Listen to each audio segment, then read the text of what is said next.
Ito naman po mga bossing ko, ang tuyo na luya.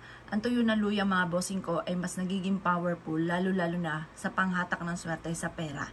Kaya kung ikaw po mga bossing ko ay may luya na sariwa, huwag kang mag-alala, matutuyo din po yan mga bossing ko.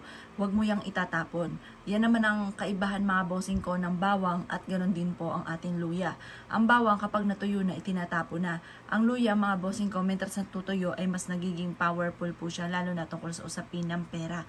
Subok na po ito na napakaswerte basta't may 100% kang paniniwala sa mga gantong mga pamamaraan mga bossing. Basta positive ka lamang.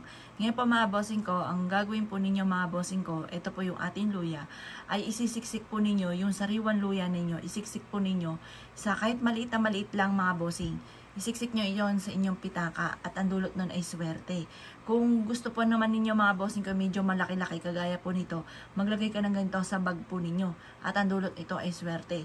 Kung pahirapan sa inyo na kumita ng pera, matapos nyo po itong gawin mga bossing ko sa luya, yan po'y lagi ka namang iaadya kung saan lagi ikaw ay suswertihin.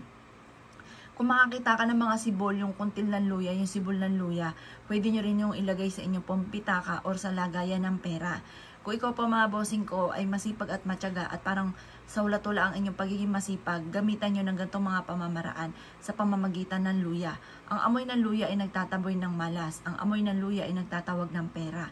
Subukan nyo po ito mga bossing. Gawin nyo po ito ng Tuesday or Friday. Pero kung busy ka sa mga ganyang araw, kahit anong araw nyo siya gawin. Basta ikaw ay makakapag-focus at sa umaga nyo lang ito gagawin. Makakapag-focus ka sa inyong kahilingan. Humarap ka sa gawin silangan at mag-wish kayo. Sabihin nyo po sa pamamagitan ng pampaswerteng ito ay magiging matagumpay ako at makakamit ko lahat ng aking mga pinapangarap.